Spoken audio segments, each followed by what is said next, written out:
ESPN.com experts. 11 TDs, just one pick in his last 3 games, helping White's cause. A couple players could make big statements today. Big game at Baton Rouge for Cadillac Williams could rev his Heisman hype. And if Pitt's Larry Fitzgerald keeps putting up monster numbers, a pure wide receiver could actually pull in the vote. For now, we pitch it to Reese Davis and company for a little fact or fiction. Dana turning the corner and headed down the back stretch of the college football season. Trev Alberts, Mark May with me as always. You guys ready to play a little fact or fiction? It's Absolutely. That's a fact. It is not fiction. Is it fact or fiction? Miami and Oklahoma will be in the Nokia Sugar Bowl. This is a fact. Without a doubt, Oklahoma is the best team, bar none, in the land, and Miami is the second best team. Both of these teams will finish undefeated. Oklahoma has too many weapons, Trev. Mark, it's fiction. Yes, Oklahoma's going to be in the Nokia Sugar Bowl, but not Miami. Who have they played? They played Florida the second game when they were young. They played Florida State in a monsoon. They defeated them. Virginia Tech and Kevin Jones in Blacksburg will beat Miami. Not a chance. Fact or fiction? Pittsburgh's wide receiver Larry Fitzgerald is the best player in the nation. This is a fact. Without a doubt, bar none, he is far better than any other player in the nation. This is a player that goes against double teams, triple teams, and still comes down with a football and scores for Pittsburgh. You're absolutely right, Mark. It is a fact. He is the best player, but he's not going to win the Heisman Trophy. I'm not saying he doesn't deserve to win the Heisman Trophy. It's the way the Heisman Trophy works. His team doesn't win enough, but Larry Fitzgerald, forget about it. You can't cover him with one guy. Look at him leap over defenders. He's the best player in college football. You can't cover him with 2 or 3 sometimes. Fact or fiction? Purdue's the best team in the Big Ten. Fiction. The best team in the Big Ten is Michigan, and we will find out today because Michigan will beat Purdue today. Too many offensive weapons. Look at that for Michigan. Hey, Bowling Green had over 400 yards against this Purdue defense. You're right, Mark. It is fiction, but it's the wrong team in Michigan. Michigan State is the best team in the Big Ten. They're the most complete. They have Jeff Smoker. They have Jaron Hayes at running back. I think with this defense, their ability to shut down the run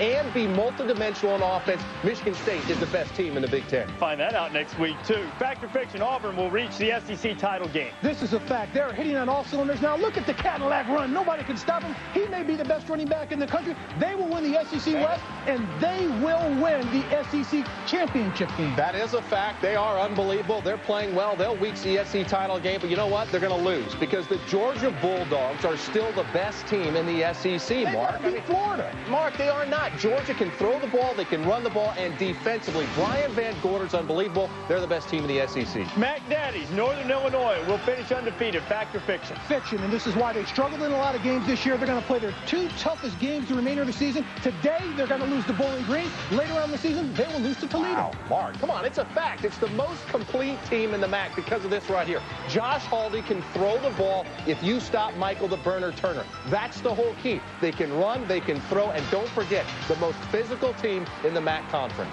They can come from behind, too. They have trailed in 6 of their 7 games this season. But I don't know. You don't just walk into Dwight L. Perry Stadium and stroll out with a victory in Bowling Green. I understand. You just don't. That's a fact. It is also a fact that we are done. We'll be here throughout the day, keeping an eye on your college football Saturday. All right, she's Dana. I'm Jay. Thanks for watching. We'll be back at 6. For right now, we go out to the College Game Day crew. The MAC Maniacs in Bowling Green, Ohio, set to celebrate a showcase day in this league. They've beaten up on some big boys this season. Now a collision for conference control. Bowling Green quarterback Josh Harris, an NFL prospect, fuels one of the nation's best offenses. They challenge unbeaten Northern Illinois today as College Game Day salutes the MAC and sets up the final October Saturday now.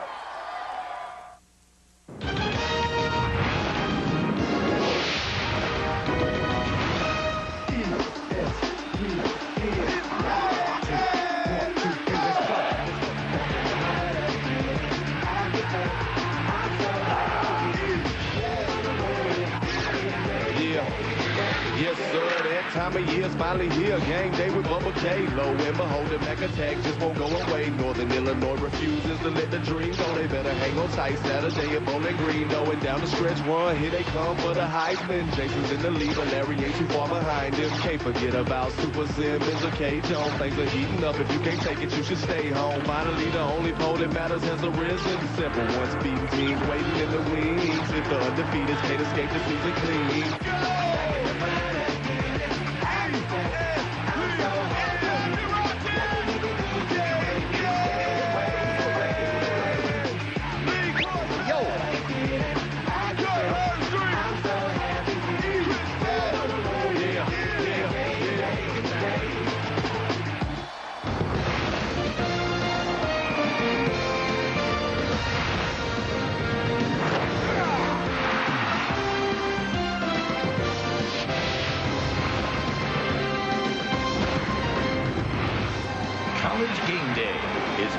by the Home Depot, proud sponsor of college football's premier pregame show.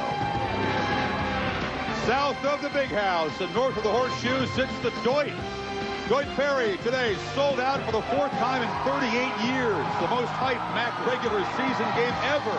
Coming up on ESPN 2 in about 5.5 hours. We welcome you to Bowling Green, Ohio and College Game Day. Chris Fowler, Lee Corso, Kirk Herbstreit.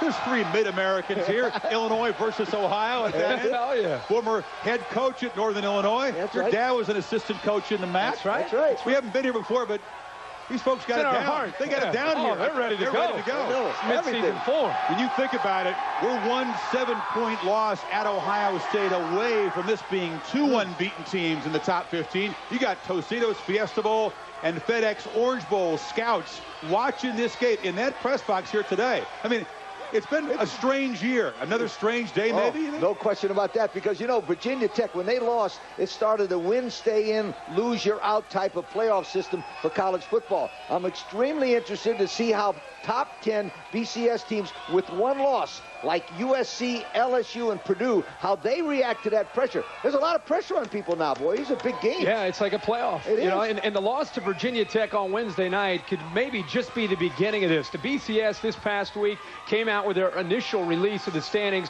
Everybody already is bracing and talking about Oklahoma and Miami. What a great game that potentially could be in the Sugar Bowl. But, you know, in the 5 previous years of the BCS, when they've released that initial standings, the team that's ranked 1 and 2 did not survive the stretch run.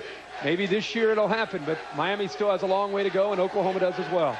Folks have waited 3 years for that game. We haven't seen it yet. Right? Exactly. The Hokies beatdown on Wednesday reinforces no foregone conclusions in this sport. You say at least 1 unbeaten going down today. I think so. A bunch of BCS contenders are on upset alert, ready to reshuffle those numbers, and we'll have our projections ahead. There are big swing games in the battle for the Big Ten and the SEC West, and, of course, the MAC West, and the all-time wins lead could be wrested away from one legend and head to another. Those are some of the storylines on this Saturday. Others, the mighty Sooners' nocturnal invasion of the Rocky Mountains to face the defenseless Buffaloes. Is this Big 12 title rematch as big a mismatch as it appears? The last tough road trip for the men of Troy today at Washington. Over-under on pass attempts, 99. That was last year's total. But will the Trojans, Dogs, Noles, or Buckeyes benefit most from the Hokies' humbling tumble? We'll project those BCS numbers coming up. With 3 teams in the BCS top 25, more than the Pac-10 or the Big East, it's the mighty MAC thumping its chest here today. It's been a very heady 2 months for this conference, conquering some big names. Northern takes Maryland to overtime back in August. Josh Haldy to Dan Sheldon. Huskies up by 7. Then on Maryland's possession and OT. And it is intercepted! Intercepted by Northern Illinois, and they have won the football game! Unbelievable.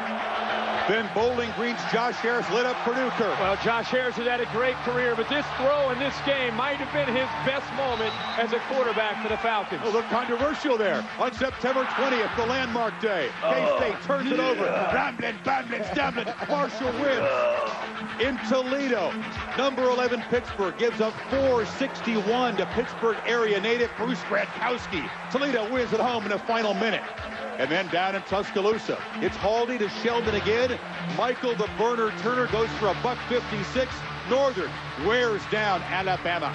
The MAC wins 5 games against different BCS conferences. But to be fair and balanced, only 1 MAC victim is still in the top 25. So NIU, number 10 in the BCS, one of only 4 unbeaten teams. Bowling Green, 23rd in the AP. That makes this only the 2nd ever and the first in 30-year regular season meeting between ranked MAC teams.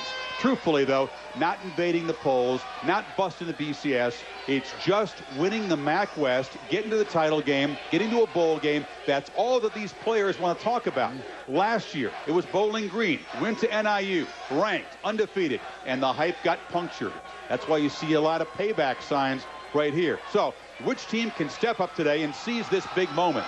There's a lot of pressure here. If you lose this game, you can lose the division. You can lose the bowl game. You can lose a lot. Not every league has to face that. You know about this stuff. I know about this because when I followed Bill Mallory and his top assistant Joe Novak in Northern Illinois, I found hardworking, dedicated, blue-collar, winning football players. Exactly the kind of football players Joe has now at Northern Illinois. But Joe started slow. Won 3, lost 30. A president by the name of John LaTourette saved him and gave him a chance and had faith in him. And that faith has paid off. Today, Northern Illinois is the highest-ranked BCS MAC football team ever.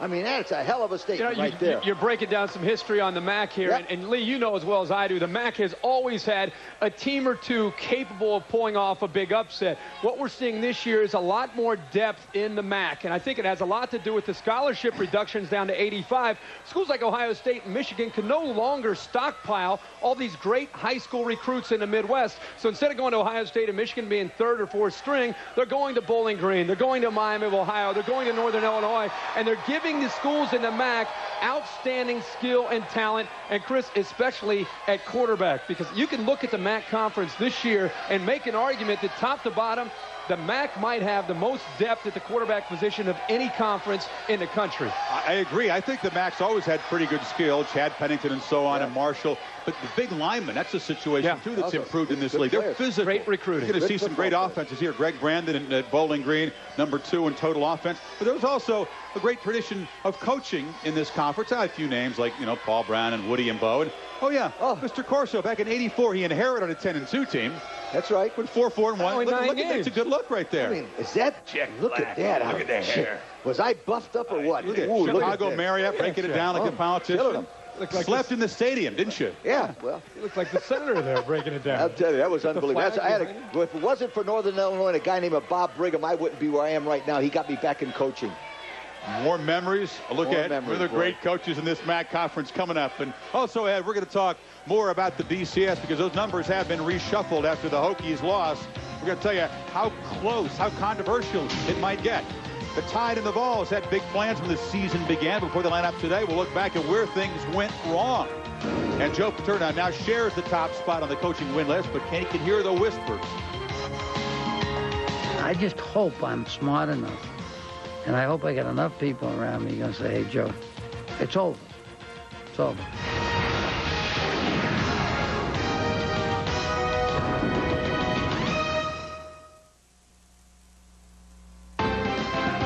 College Game Day, built by the Home Depot.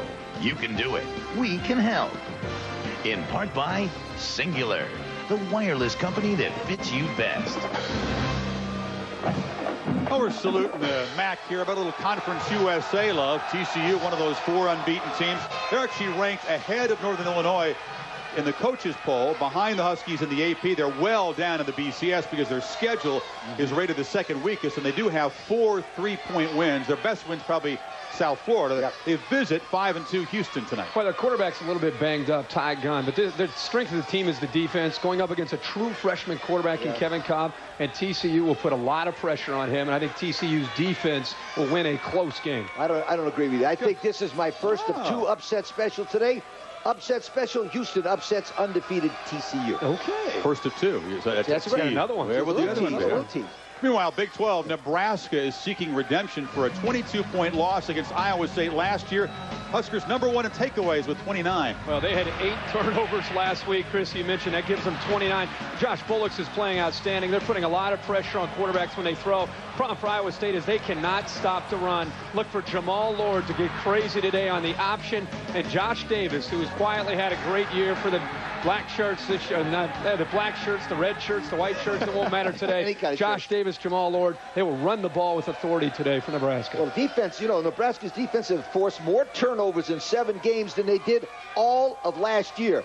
Defense, running the ball, turning the ball over, it sounds like old Nebraska. Yeah, Nebraska wins big. Nebraska's got Texas next week, right? Mm-hmm. You know, it's not yet Halloween, but already they have been unmasked in the ACC as pretenders to Florida State's crown. You got 6 teams that have 2 losses, so the Seminoles can clinch at least a share of the conference crown by beating Wake Forest for a 12th straight time. As of next year, it's going to be a little bit tougher to win that ACC. A higher incentive. The Noles might move up to #3 in the new BCS numbers. We'll have our projections coming up. And, oh yeah, there's that record. Bobby Bowden with win number 339 could surpass Joe Paterno unless the Lions can knock off the Hawkeyes. You know, it's been inevitable for a long time. Bobby's going to pass Joe. Today does look like the day. Maybe. But a good, all right. That's talk about that one we'll later. see that. But that's a good pick. Now, you know, since Mark Richt took his offense from Florida State to Georgia, Florida State has been floundering in offense. They have no identity. They have a bunch of plays, but they have no system and no philosophy. Now, that's okay when they play teams that they can beat with better talent, but that kills them every time they play good football teams. Perfect example today. They got a lot more football players than Wake. They'll win this game on defense and special teams, but the offense, not very good. Florida State in a close one. Yeah, I think they miss Mark Richt, and they also miss Chris Wanke, Peter Warwick, and Ron Dukes. And you know, their offense may flounder a little bit today against Wake, but their defense is just too good. I know they're banged up, but Wake Forest is one-dimensional. Second in the ACC in running the football, last in the ACC in throwing. You cannot have a one-dimensional attack and expect to move the ball consistently against the Knowles defense. Too much athletic ability, too much attitude. Florida State wins with defense. Bigger look. Solid. And as always, ever since Jeff Bowden, we checked the weather. Chris Felica, weather's okay for the Florida State game. No rain. Good news for Jeff. He gets him every week. Well, you know what? Wake Forest does not pressure the passer. They have 7 sacks all year. Wow. They give up 284 a game. I think it's going to be more convincing. I think it's close. I think they throw the ball. The Knowles have only allowed 17 points all season after halftime. They made great second-half defensive adjustments. Great defense. We're talking about Bobby Bowden. You have to, of course, tie him to Joe Paterno. He's feeling some heat in Happy Valley. We'll talk to Joe about the present and his future. A turbulent offseason has translated into a bad one on the field for the Crimson Tide. Can they right themselves against disappointing Tennessee? Total disbelief, horror in Neyland Stadium.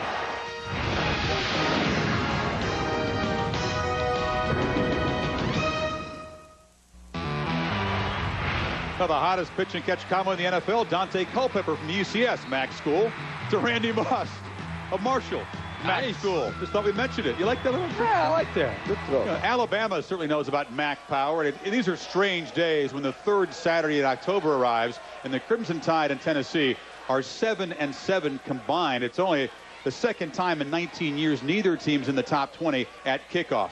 You know, staring at 5-8, maybe even 4-9. That is not what even the most patient and understanding Crimson Tide fans had in mind in year one of the Mike Shula regime. Tennessee has been physically manhandled lately so badly that defensive leader Kevin Burnett says the motivation today, just don't look foolish on national television. And that's how bad it is. I mean, they could still finish 9-3 and go to a pretty good bowl game at Tennessee. But poor tackling and worse blocking are killing them. Non-existent running game. Last 4 games, 1 run longer than 13 yards. That's awful. Tennessee? Yeah. Wow. Recently, Tennessee's offenses look vanilla. It looks stagnant. It looks undisciplined. It's only averaging 20 points per game in the SEC. They've lost 2 in a row. And you add to that to all of Philip Fulmer distractions this week that are going around Knoxville. If they lose to Alabama, there is big-time trouble in Knoxville. They won't lose. Alabama's not very good. Tennessee will still beat them. You know, Tennessee in the last 7 games against ranked opponents, 1-6. I can't believe that. Yeah, that is amazing. You know, last year they were not only hit by the injury bug, but they also had a lack of continuity. Something was missing. They had some individuals on the team. Things were looking a lot better this year until the end of the first half when they were going up against the Georgia Bulldogs. This is it. I think this is the turning point in the season, really. It's up to them today to turn it around. They're going in there right before the half for the lead. Not only do they lose this game after this play, in my opinion, Chris talked about the lack of execution. They quit after that play in the second half. They laid down and they went through the motions there in the second half offensively, and they didn't tackle very well on defense. This is a big game for Tennessee just to get their swagger back, to get the attitude back. They should beat Alabama, but if they have bigger dreams this year of trying to get to 9 wins, they need to turn it around in a hurry today, and they better show that they have a close-knit team, because you didn't see that in the second half against Georgia. They fell apart. To use the Q word, quit. You never expect to see that from Tennessee. Right, not Tennessee. But this is a rivalry game. It should be able to get up, because they still can challenge and salvage some good things this year. I see that. We are going to check in with our gang in the studio now for their take on some hot topics. Therese, Mark, and Trev. Guys. All right, guys, final Saturday in October, about to turn the calendar and go into winning time in November. But as we turn this and get into the second half of the season, let's play a little speed drills. And Trev, let's start Who's the biggest disappointment? Which school's the biggest disappointment this year? Well, I think it's schools, and I think it's the Atlantic Coast Conference. This was going to be the year someone else was going to win the conference crown. We had NC State and Phillip Rivers, legitimate Heisman Trophy candidate, Matt Schaub in Virginia, Maryland. Once again, Florida State, the Seminoles proving, Mark, they're the best team in the Atlantic Coast Conference. Well, I think it's schools also. I think you look at Kansas State, they're preseason number 6 in the country. They got ran over by Marshall. They've lost 3 games this season. And also Notre Dame. Here's a team that last year everybody was so high on. This year they can't win a game. Which school's the biggest surprise? Again, schools. I think it's the Big 12 North. We heard in the preseason how Kansas State was going to be a top 5 team. Colorado, Gary Barnett said he had his best team he's ever had. Look at the Big 12 now. Nebraska, 7-7 last year, and Kansas, the Fighting Manginos, atop the Big 12 North. Well, my biggest surprise is Navy. This is a team that 3 years ago, 2 consecutive years, they won 1 football game, 1-20. They hire Paul Johnson. They win 2 football games. They beat Army. They're 5-2 this year. They will end up either 8-4 or 10-2. I think this team deserves a bowl game. There's no bowl game for me because they're independents. What if it's 9-3? Somewhere in the middle, you want to give them a bowl game? Absolutely. Right. Okay. Who's your Heisman choice today? Well, it has to be Jason White. I mean, Jason White's been so good. He's going to win the Heisman Trophy. If Oklahoma goes undefeated and plays in the national championship game, he will win the Heisman Trophy. But Larry Fitzgerald is the best player in college football. The Heisman Trophy says most outstanding player. Why shouldn't Larry Fitzgerald win the Heisman Trophy? I totally agree with you. Larry Fitzgerald is the best player in America, followed by Cadillac Williams, but Jason White will win the Heisman Trophy. Cadillac can add a little bit to that resume tonight on ESPN when Auburn takes on LSU. And, of course, later on this afternoon, a guy sort of hanging around on the periphery, putting up big numbers. A guy by the name of Michael Turner might have a little say in that, Chris. Absolutely. Well, you start them up. That's good race. You look up the orange crowd here. It is a weird Heisman race, isn't it? Fitzgerald has to fight history because he's a sophomore. White was a non-factor, really, because of injuries until this year. I can't remember a year where we're a week away from November, and you really have to stretch to come up with 5 candidates for the Heisman Trophy. Everybody agrees that Jason White is the front runner, and he could go on to win this, the quarterbacking #1 team in the country. Fitzgerald is the best player in the country, but he's not getting the recognition because his team's not winning. And Eli Manning, you got to wonder if he's going to win enough games. After that, it's a free-for-all. Yeah. There's a wide-open race outside of Jason White. You know, talk about a great success story.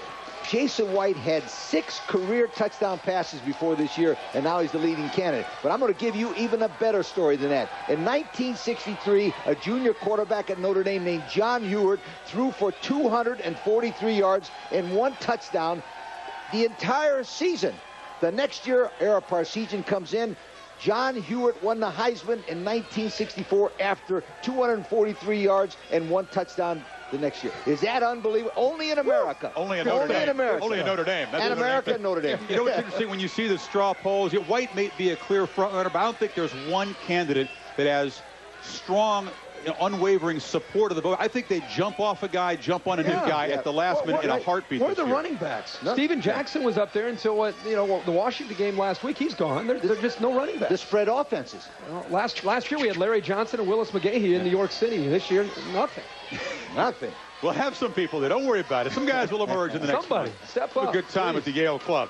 All right, the BCS rankings, thanks to the Hokies' loss, they're going to reshuffle. But who's going to benefit the most among these one-loss teams? We'll have some projections and analysis. And Northern Illinois has exhibited inspired play. The source, a teammate who left them far too young. And I told him, I said, I can't give you any good reason why this happened. There's no explanation, and it's just something we have to deal with.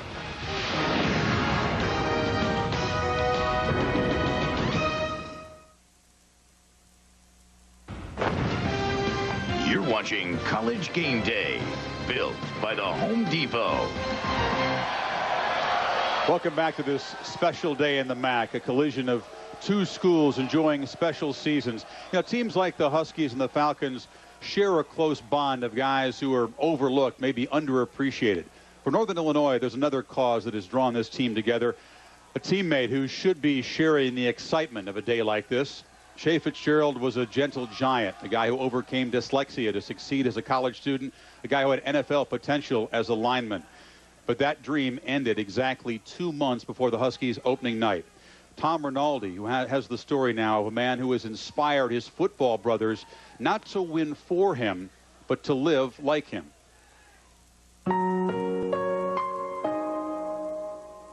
I saw his hopes and his expectations and his dreams. I imagined him preparing for a game right there by his locker. And I kind of imagined what would be going through his head at that time. As large as his absence now, Shea Fitzgerald's presence was bigger still. 6'8", 300 pounds, a left tackle at Northern Illinois with NFL potential. Everything about him on the field, any coach would want him to play for him. And off the field, you know, he was just a great guy. It's like a big teddy bear, that most people would say. His dream was just to have other people around him, you know, feel good about themselves. He never had anything negative to say about anyone. On June 28th, Shea's two families, teammates and siblings, mixed at a party at his brother's apartment in Chicago. Two of Shea's closest friends, teammates Pat Raleigh and Brad Cieslak, were there, talking with him on the edge of a crowded third-story porch shortly past midnight. Shea turned around to talk to somebody, and that was the last of it. Me and Brad made it inside maybe a good 10 seconds, 10 steps through the door. We walked into the kitchen, and we took a right, and we were probably maybe 10 feet from the porches. We just, you just heard like a crack, and it kind of stands out in your mind. You can hear it still. I went back to the same door where we were standing before, and just looked down, and there was nothing there, nothing at all. And a breaking story tops our news this morning. The summer party ended in terror. It happened during a party in the Lincoln Field when a porch collapses on the north side. The three porches collapsed on top of each other. Cieslak and Raleigh immediately ran to help and search for Shea. I felt like I was being torn apart. I didn't know what to do about anything. I didn't know whether to keep searching and looking for him, try to console his brother. I didn't know what to do. I mean, there were a couple times I just walked over the brick walls in the back and just, put my hand on my knees and just had to take a minute to realize what was going on. At least 12 people were killed. As many as 57 others were injured. The youngest victim, Shea Fitzgerald, was 19 years old. Later that morning, Shea's body was recovered.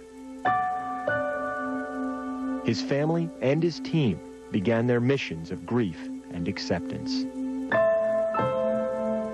There were bits and pieces of that night that were the worst. No one should have to experience that. Walking, into the medical examiner's office, seeing friends, parents in the medical examiner's office, seeing Shea's best friends, parents in the medical examiner's office. That was the lowest and the hardest. I'm so used to talking to a team and having reasons and ideas and thoughts, and I told them, I said, I can't give you any good reason why this happened. There's no explanation, and it's just something we have to deal with. Northern Illinois dealt with Shea's loss by sharing it with each other and with his family. At a ceremony honoring Shea before the season opener, his teammates and family were united in silent tribute. Across the field, I saw a group of students holding up a big banner, a big sign that said, "We play for Shea." And I don't know, I guess I'd never really seen it written out like that or anything like that, but it really choked me up and made me realize that we'd always gone there to see him, and he wasn't going to be there that day. His place on the team is preserved in the locker room, a simple shrine to a player and a brother. And when they walked us into the locker room when that game started, and they showed it to us, and it was like a big trophy for him. It was all covered up in the plexiglass, and it was just kind of shined out at you.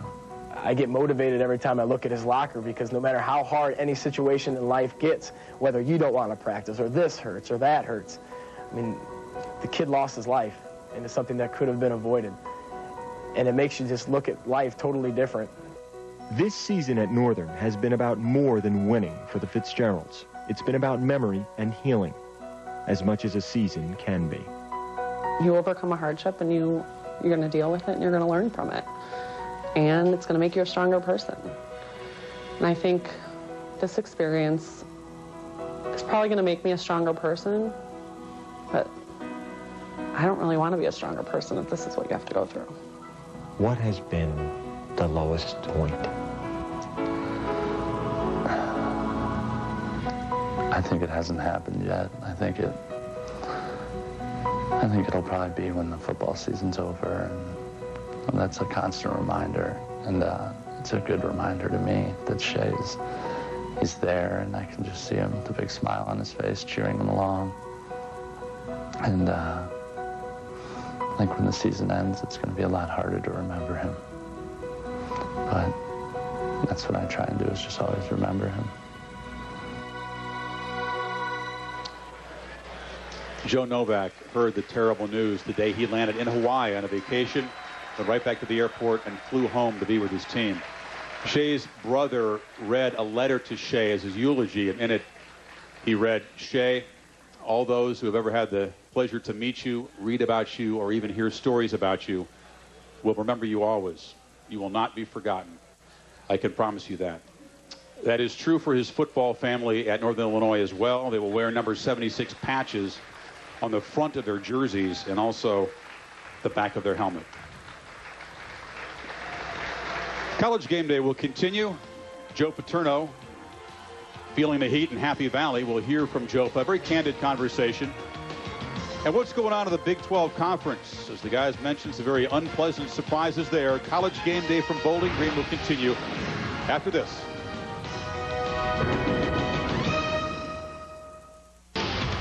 Shapes up like another Big 12 shootout. Mizzou 3-0 at home. They can get bowl eligible by beating Texas Tech today. Well, B.J. Simmons obviously huge here. 513 yards a game with 32 touchdown passes. You know, one of the best ways to stop him is to keep him off the field. Brad Smith running today and also throwing. That balance, I think, against the Texas Tech defense will be crucial to keep B.J. Simmons on the sidelines. And Missouri can get bowl eligible for the first time since 1997, and I think they will.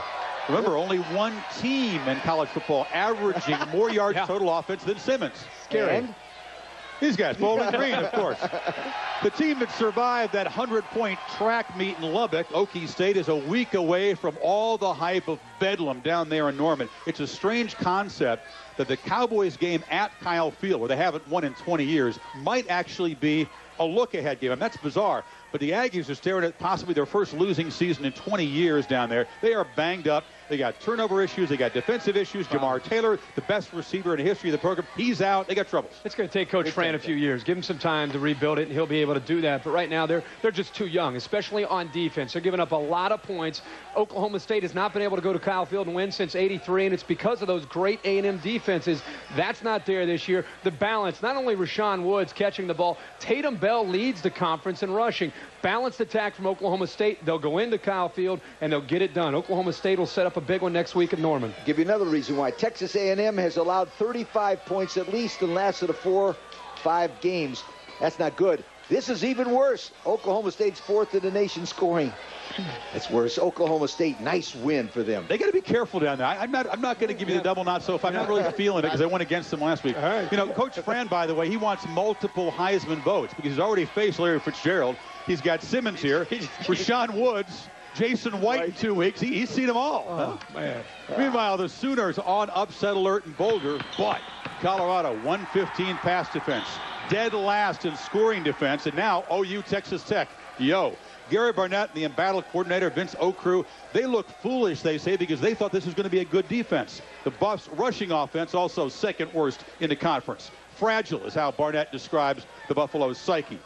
It's weird to label the two-time defending division champions a possible look-ahead game for Oklahoma. But then again, Bob Stoops simply will not allow look-ahead games. This is a major chance for Jason White to showcase that Heisman campaign. I mean, Major.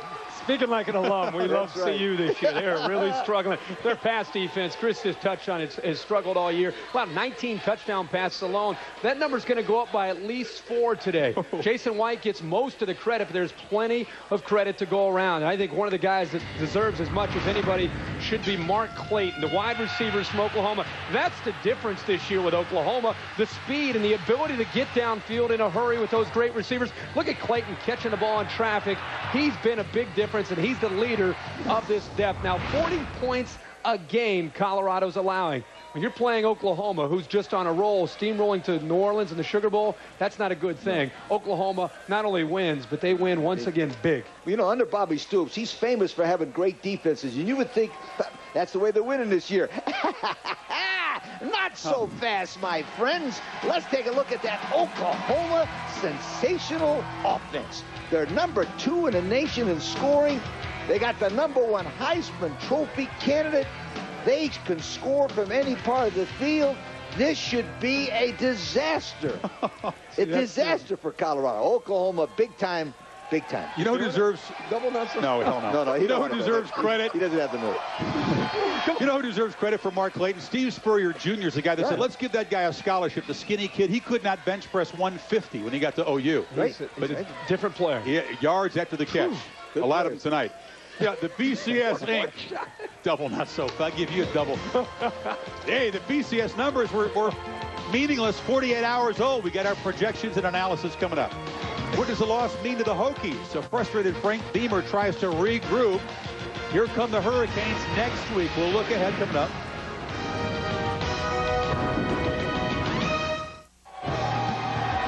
Well, welcome back to Bowling Green. Here's what's cooking our Home Depot grill. Ooh, chickens.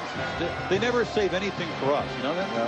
One time they did. Now, if none of the top 6 are upset today, here's our Brad Edwards, ESPN.com BCS projected standings. Now, you notice Florida State could sneak up there. Wow. Could sneak up there. Ready to jump the Hurricanes if Miami loses. That would be a controversy. It's very tight. You see right there, 3 through 6. USC being hurt now by a couple low computer rankings. They would jump Ohio State, though. Virginia Tech, we think, is going to drop around near the bottom of the top 10. Brad says, get this, a slight chance Miami Idol might jump Oklahoma for number 1. I can't figure that out. Who knows what's going on? Bob Stoops would have a hard...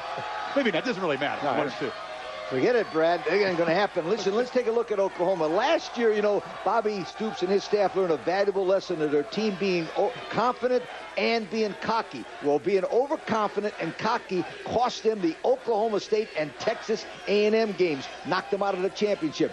Stoops is a quick learner. Not this year, my friends.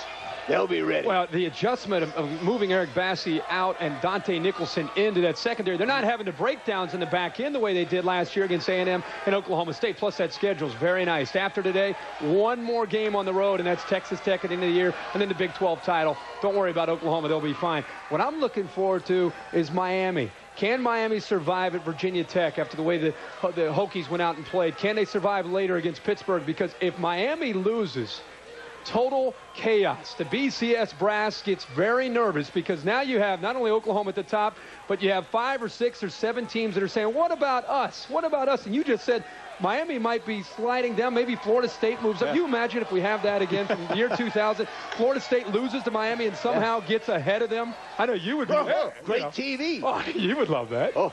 Say what. Meanwhile, the MAC BCS story, we talked about a couple teams in the top 25, 3 of them, as a matter of fact. Northern Illinois has the highest ranking for a non-BCS team in the debut. TCU once reached 9th 3 years ago, then they lost. The computers, like the New York Times, they give the MAC no respect. They get the Huskies down to 27th. The thing is, they cannot compensate that strength of schedule number with margin of victory this year. And losses by teams like Maryland on Thursday, that hurts them because, of course, they conquered Maryland. Bowling Green, they could move way up with a win today. They could move up in the polls, move up in the computers.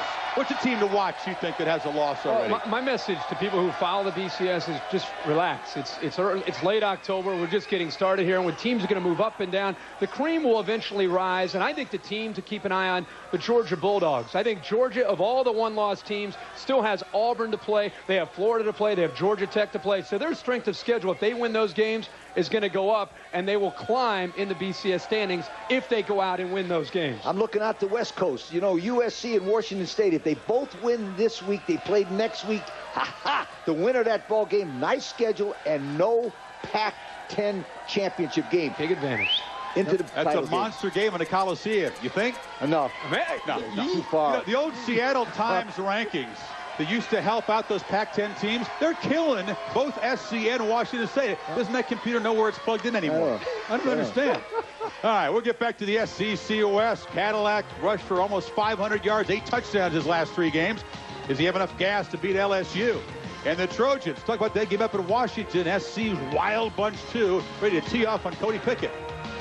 I'm Omar Nazil. Coming up on College Game Day, we'll introduce you to the Wild Bunch. 2.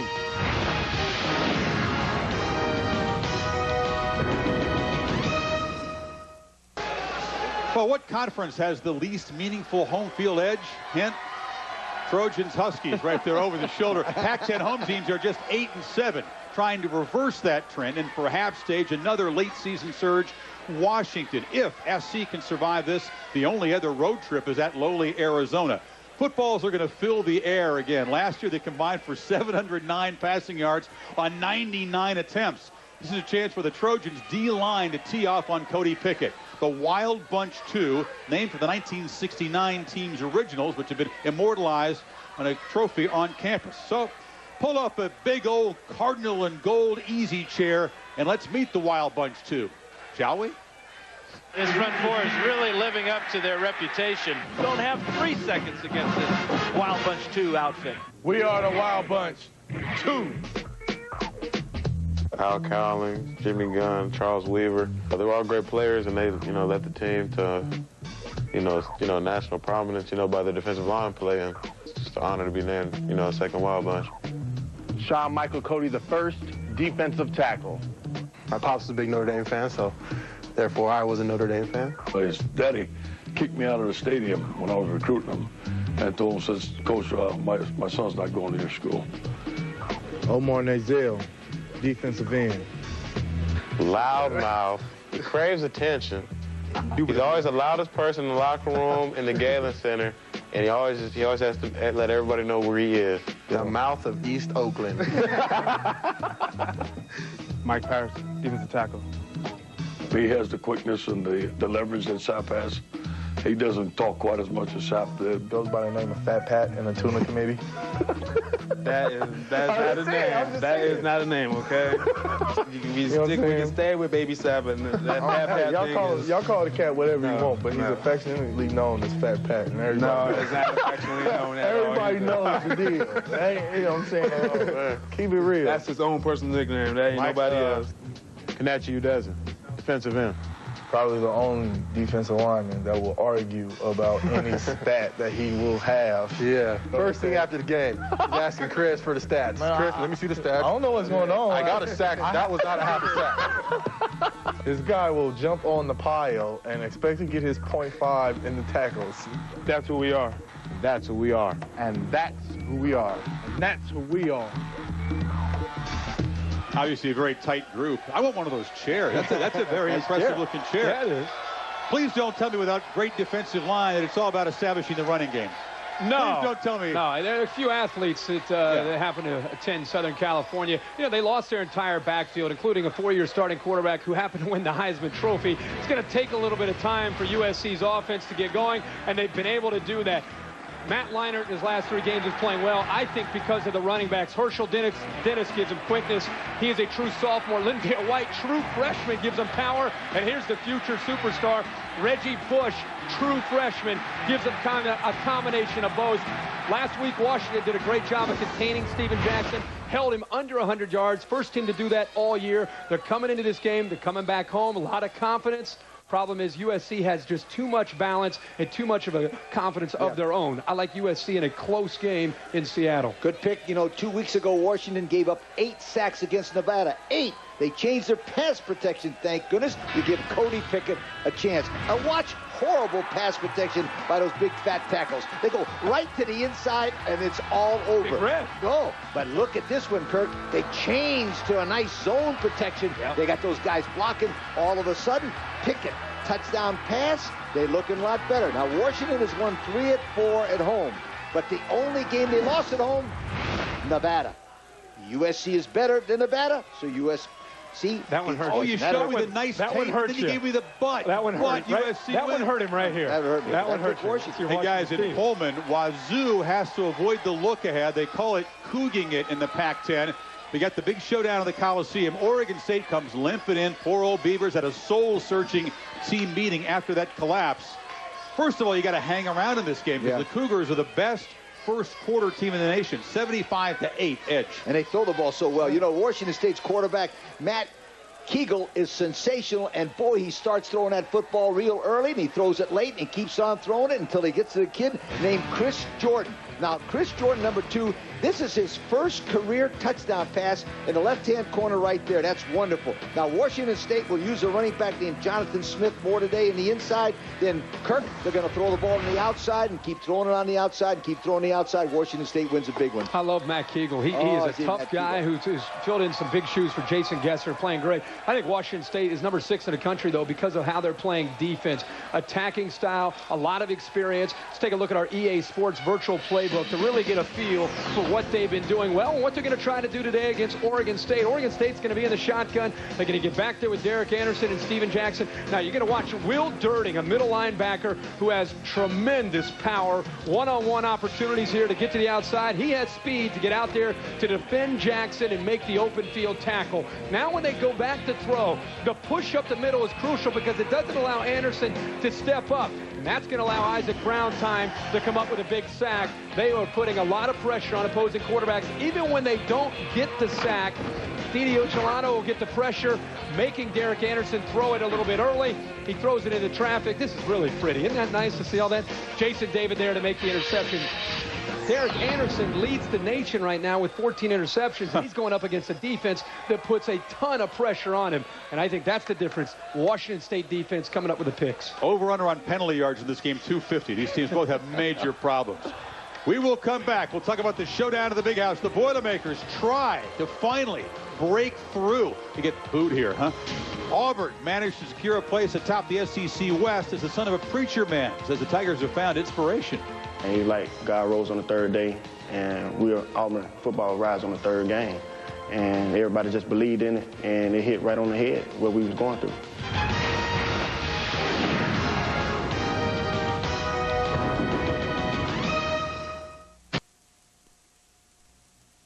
Depot.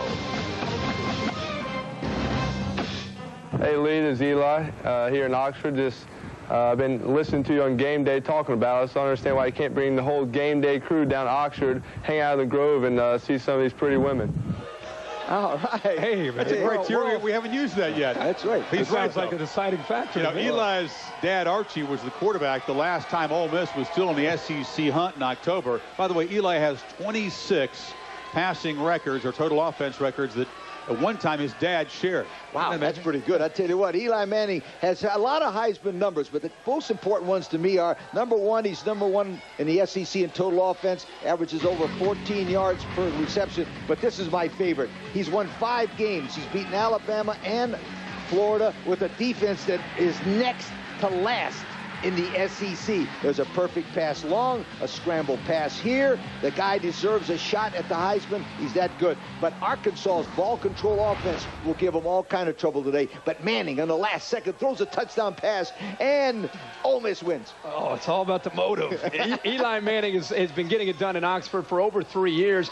The reason they're more efficient this year on offense is because they have balance. They already have more yards rushing in 7 games this year than all of last year, and they're getting it done with a committee of running backs, and that's been the big difference, I think, in this offense. And that's been kind of Eli Manning's best friend. Tremaine Turner's gotten some speed, shown the ability to get up there and make some big plays, but they've mixed it up. Ronald McClendon, look at the quickness there. They haven't seen that in Oxford for a long time. 6.8 yards a carry, and Deshaun Pearson also gets in there in short yardage situations.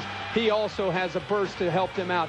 Lee's right. Now, Arkansas with Matt Jones, they could give them fits. It's going to go back and forth, but I think ultimately the balance of Ole Miss playing at home and a lot to play for, I think the Rebels win this game. Eli 4-14 last year against Arkansas, but he had 2 picks run back for a touchdown. The last game in Oxford was at 58-56, 7 I remember that one. Wow. This one, it'll be tonight on ESPN2. On ESPN tonight, the real collision for the driver's seat in the SEC West. And after a long day of Cajun preparation, it'll be under the lights in Death Valley. Auburn LSU has been very feisty on the field and in the stands, but not really suspenseful. The last 5 all decided by 2 touchdowns or more. The stats say LSU's defense is number 1 against the run, but the stats may lie, and Nick Saban knows it. They haven't played a running team like the Cadillac and those big trucks who block for him up front at Auburn. Cadillac and crew outscored 40-3 in their first 2 games, but as Rocket Ismail found, it was the Tigers who found much needed inspiration after looking low and high.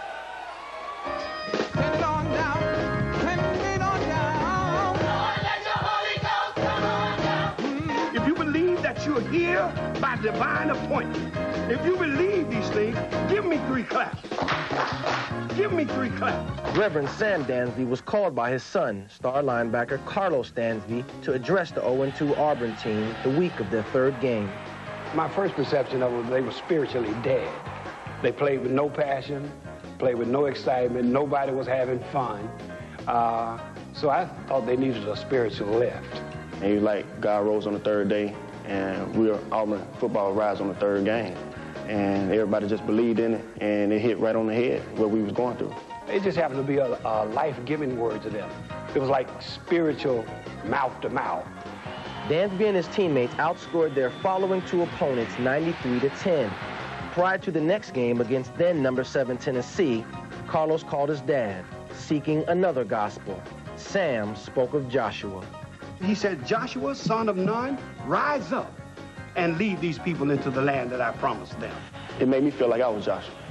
Like he was telling me to go lead the team to victory, take the team across the water, lead the team to the next level, take the team to the next place, the next destination. It is the Auburn Tigers who come away with the upset. After upsetting Tennessee, the next mission was to defeat another top 10 opponent, Arkansas in Fayetteville. Arkansas was a fortified city. Nobody could win in Arkansas. So I kind of made a parallel between Jericho being a fortified city, Arkansas being a fortified city. He told me he was going to Jericho after he crossed over. And God told Joshua to walk around Jericho 7 times, and I said a word. Dansby emerged from the tunnel and emulated Joshua, walking around the field. I walked around 7 times, didn't say a word. The fans were wondering what I was doing. You know what I'm saying? They was looking at me all crazy and stuff. Some of the guys come up to me, I just hold up 7 fingers. I ain't say a word. He took to heart, and he believed in it, and he believed that it would help him become a better player in that game. Dansby drops him at the 41-yard line, and the Tigers take over. Carlos Dansby level Jones. I felt it, and I said, it's my time.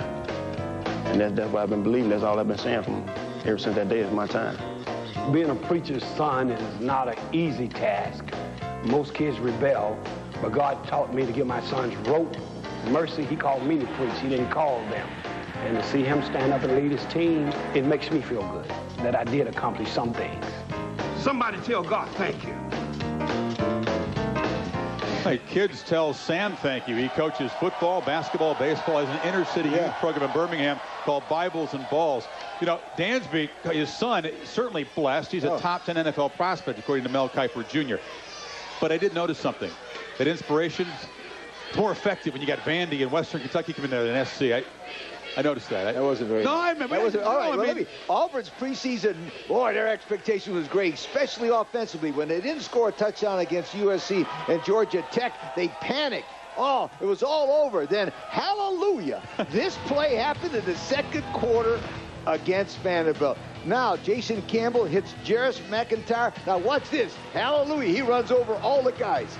That really helps when you're bigger and stronger than the other guy. Now, this is a big game, and this is important, Herb Street. Listen to this.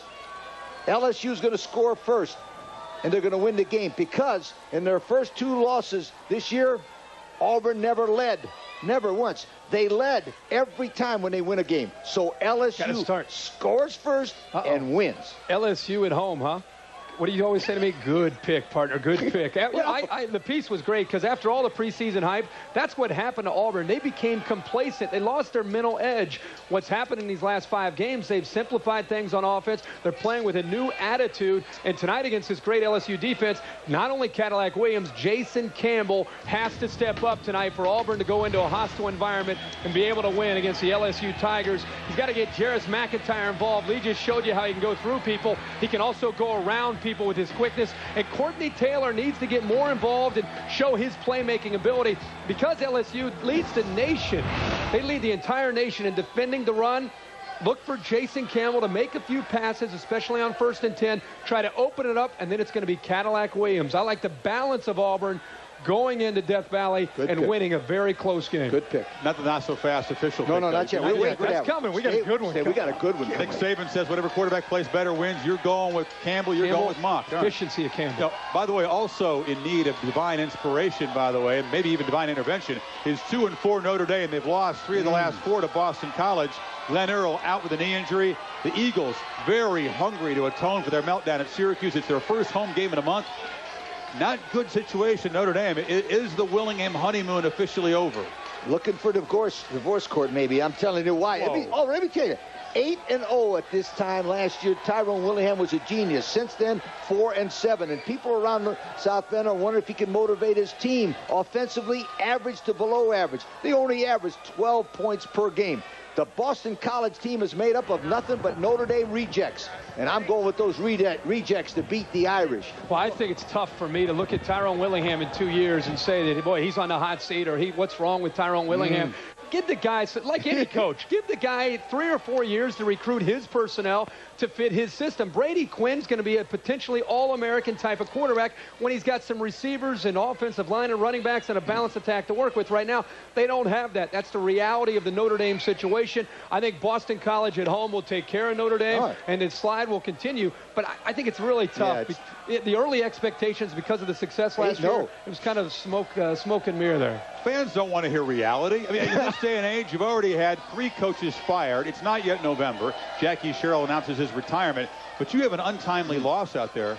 And up pops a website calling for a coach's firing. I mean, it happens time and time again. The internets, the salaries, it just becomes more and more contagious. All across the country, we're seeing it. And I also think it's unrealistic expectations because of what's happened in the last 3 or 4 years in college football. Bob Stoops went into Norman. Program is in disarray. Second year, he won a national championship.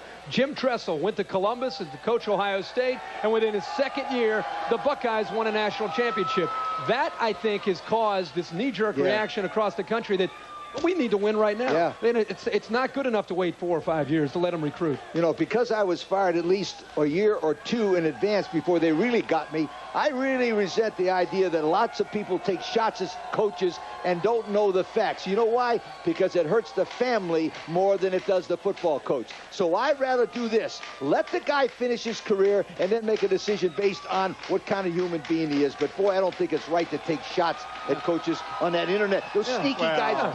The talk shows, the columnists, the internet. Well, a coach should be crazy for going on the internet and hearing that stuff in the first place. But it's the reality. Let me ask you this. Ron Zook all of a sudden is a great coach because they've won 2 games. It hurts. But 3 weeks ago he was a jerk, and now all of a sudden he's a great coach. Is that? I mean, is that how we're following it? Is it that volatile? It's like the stock market. Of course it is. That's the way it goes. All right.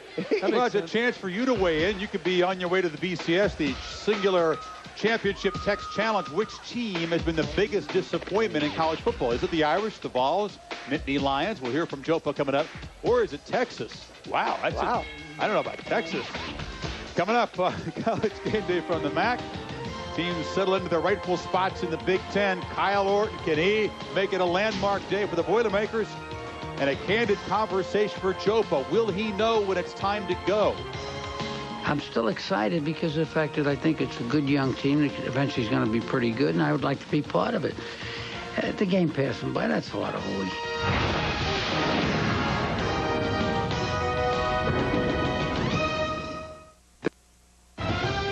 On Campus is presented by Outback Steakhouse. No rules, just right. I'm Wolf Blitzer, a proud graduate of the University of Buffalo. I even played football there, badly but briefly.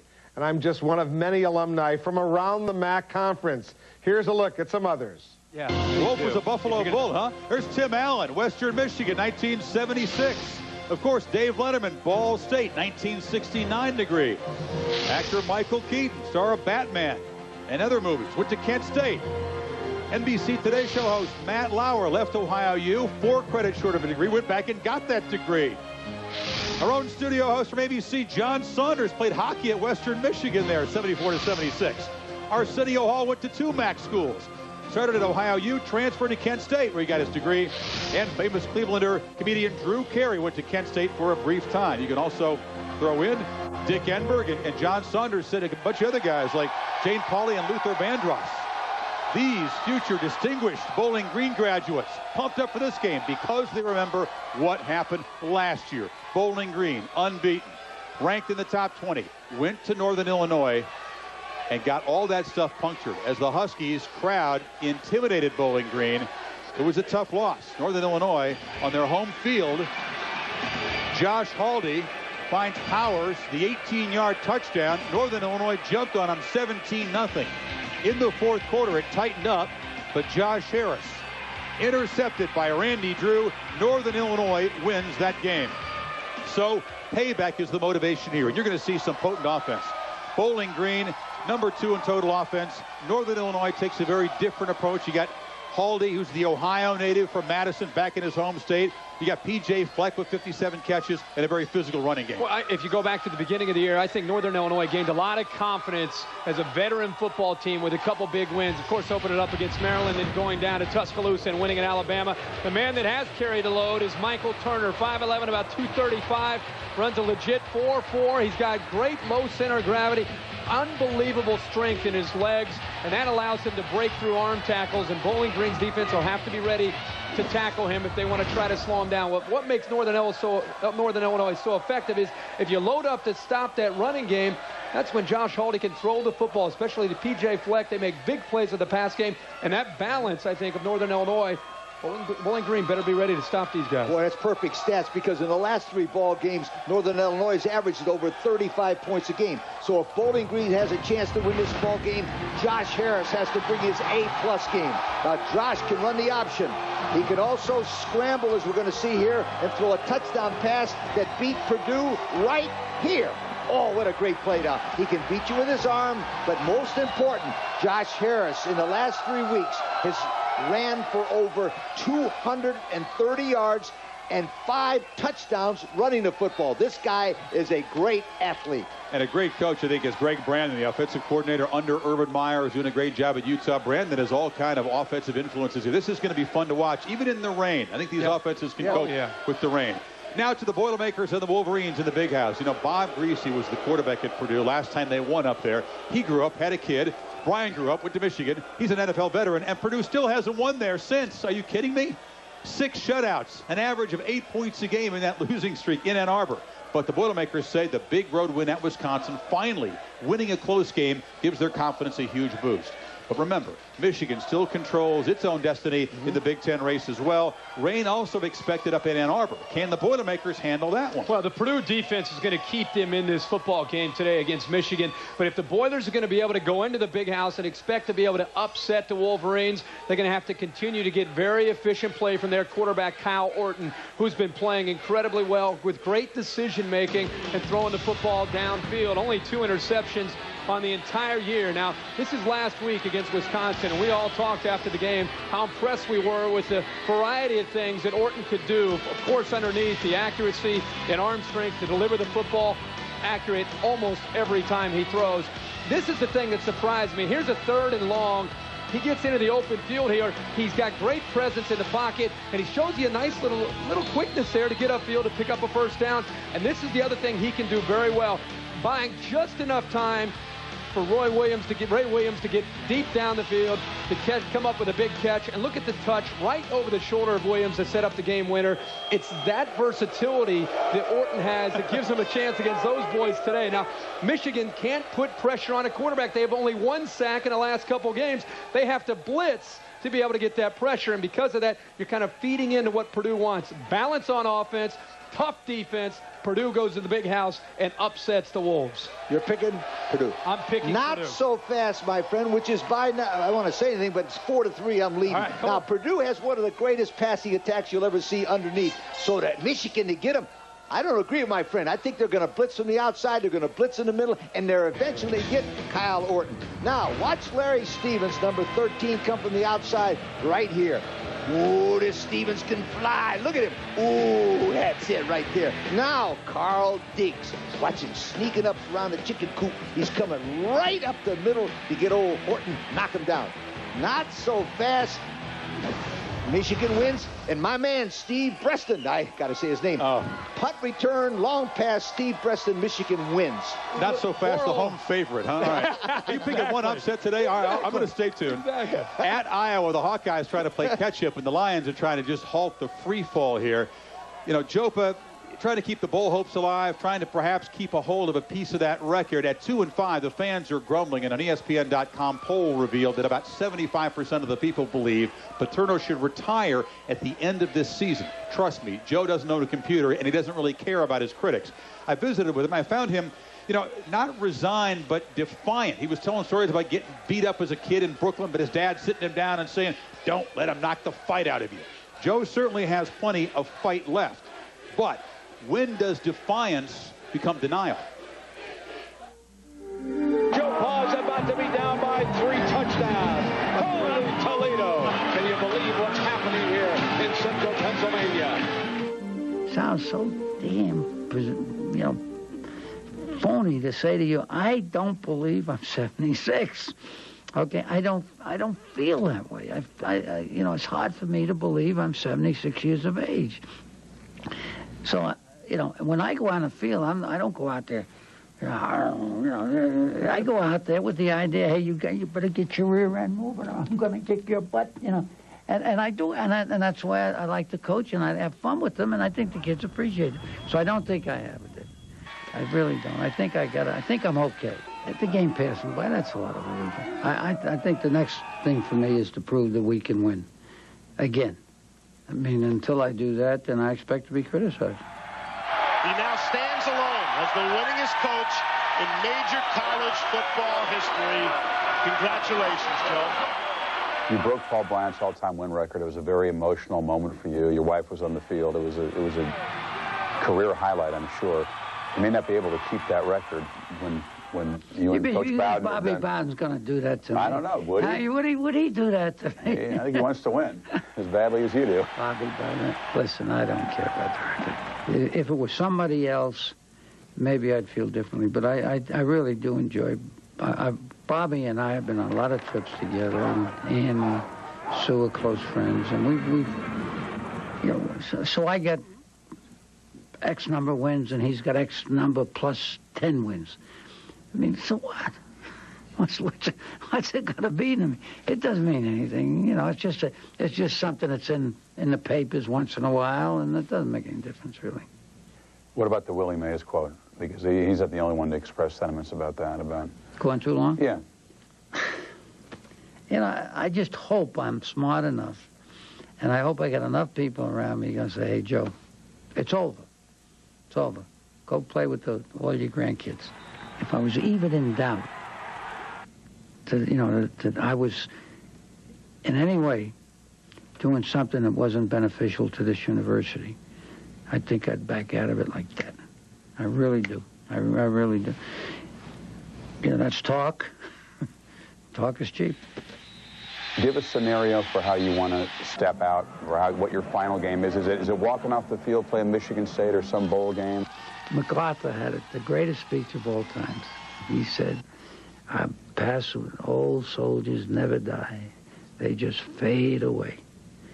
He said that was an old ballad song from the barracks, and that's basically what I'd like to just fade away when it's time to fade. And I think maybe that's probably the way I'm going to do it. Joe at Iowa, he's not going to fade after this season, but after next season, I'm not too sure. Kirk Ferentz, by the way, Pennsylvania native, has been mentioned as a possible guy down the road. But, you know, Lee, these are pretty big times for the AARP crowd. You got Dick Vermeil, unbeaten in the NFL.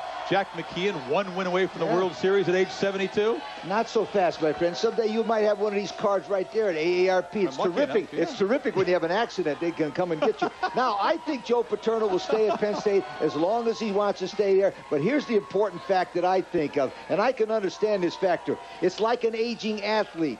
When will Joe know it's time to go? He'll never admit it, because you don't have anything else to do that's as much fun as coaching. Joe, coach as long as you can. Yeah, and it keeps him active, and you can see the fire is still there. I talked with Jay Paterno this week, and he made a great point. He said, we're a young team this year. We got 17 or 18 guys coming back next year who are going to be starters, and I think there's the big difference with Joe Paterno's teams today. They used to be a program that just reloaded. It didn't matter who they graduated. Now, after a great year last year, they need a little bit of time to get back to being in a position to compete for a Big Ten championship. I think today they win. I think they go to Iowa City. They catch Iowa at the right time. They've been competitive in almost every game they played. I think they find a way today to win, and they got to stop Freddie Russell. Iowa's 4-0 at home. They'll be 5-0 because they'll beat Penn State. Yeah, I think you're right. I think Joe's right. Talk is cheap. Yeah. I think he believes he'll know when to go, but I'm not sure I believe it. I know you don't believe it. Trying to kick him out for the last 3 or 4 years. We will come back to Bowling Green. Pick on this game between the Huskies and the Falcons. Our lightning round recap straight ahead. On Campus is presented by Outback Steakhouse. No rules, just right.